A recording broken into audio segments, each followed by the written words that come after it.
In this lesson, I wanted to demonstrate the ability to now collapse width with Flex. So we're going to be creating a simple login pop-up, 2 columns that collapses down to a single column for mobile. Let's jump in. All right, so woven pop-up. Woven is just a name, don't worry about it. Just going to upgrade to the new responsive engine. Okay, perfect. Let's get the inspector up. There it is there. Layout, I'm going to choose row because I want to be able to vertically align my button to show the pop-up. Width, 1280. Always 1280. It used to be 960, but we've added another 320. And let's just get straight into it. So let's grab a pop-up. Pop-up is going to be a row because I'm going to have 2 columns on the same x-axis, on the same horizontal plane, column on the left, column on the right, therefore it needs to be a row. If it was a column, then that would be stacked vertically.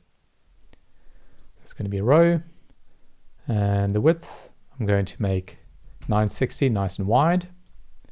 Don't care about the min width. Min height for now, I'm just going to make 640.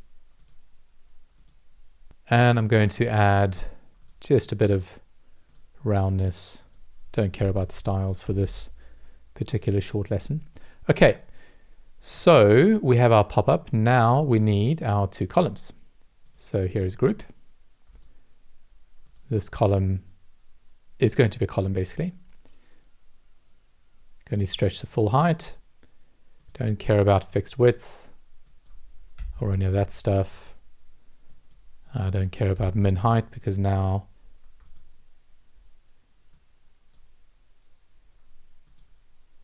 min height is controlled here. Okay, so we're vertically stretching. Now, in order to see this group, I'm going to change to my default wire. It's just a wireframe, and this can be group left. And then I'm going to copy and paste group right. Now it's in group right that I'm going to have my content. Okay, the name of the company, a message, email, password, and button.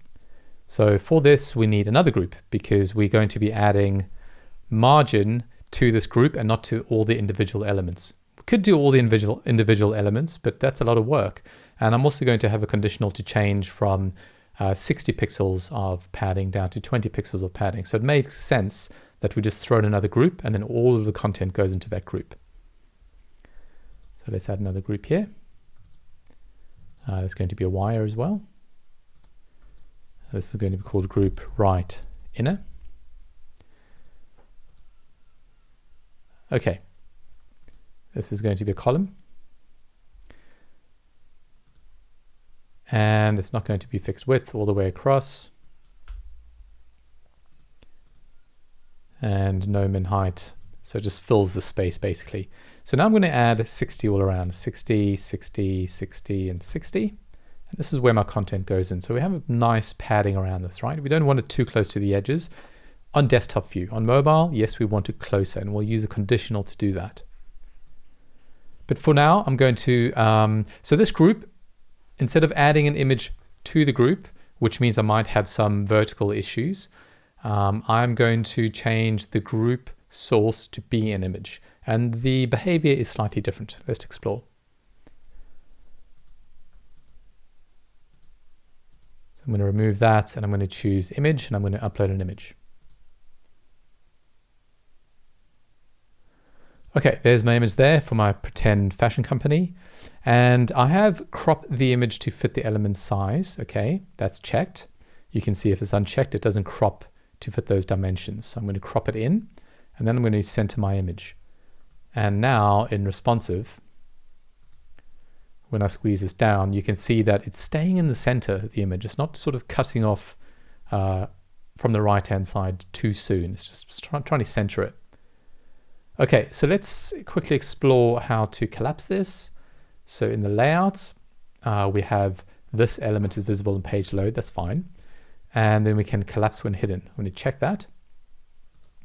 Then my conditional will basically say when the page width is smaller than 640. Why did I choose 640? Because of the Buildcamp grid system, one of our breakpoints is 640. So that's when this element is not visible. Okay, so if we break this down, head down to 640, and there you can see it goes at 640, and this group fills the rest of the space. Let's continue working on this design because obviously it's nice to see a completed product, how that would work. So I'm going to add the title, which is woven, and I'm going to choose Railway 700 for this. There we go. Let's choose about 68 or so. Make that jet black. Don't care about the line spacing because it's a single word on a single row. I want that to fill that row basically, or that x-axis. Removing the min width, removing the min height, nice and neat. And then lastly, I'm just going to center align it. Perfect. Let's get some more text in. Copy paste. This will say login below. And this is just going to be body, so 16 is fine. Yeah, we can leave it at railway. Perhaps too weighty, so this changes to railway 500. And maybe 18. Okay, in terms of alignment, I'm going to add 60 pixels of margin to that. Notice how I'm adding margin to the top of this instead of the bottom of this. Let's grab some inputs. This will say email. Content format is email. And I'm going to choose a fixed height here. I'm not going to choose a fixed width. It needs to be dynamic. The width needs to stretch and squeeze down, but I am going to choose a fixed height of 50. And then I'm going to say 30 to split the difference. So 60 between these two, and then 30 here. Copy paste. This is going to be my password. Password. And then let's drop in a login button. Log in.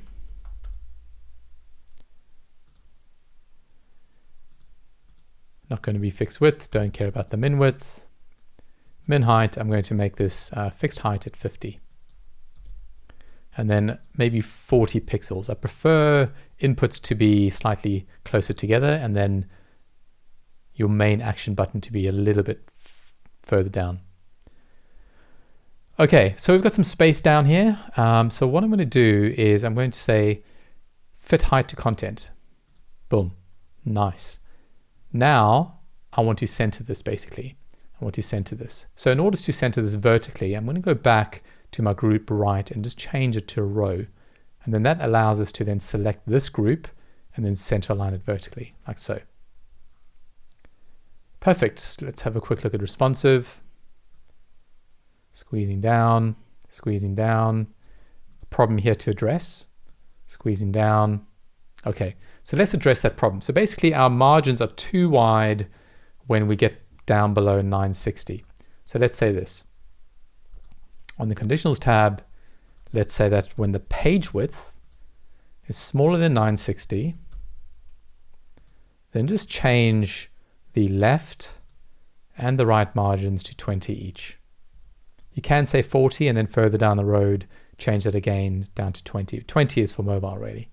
But anyway, you can see now we've got the extra space here, right? As it hits below 960.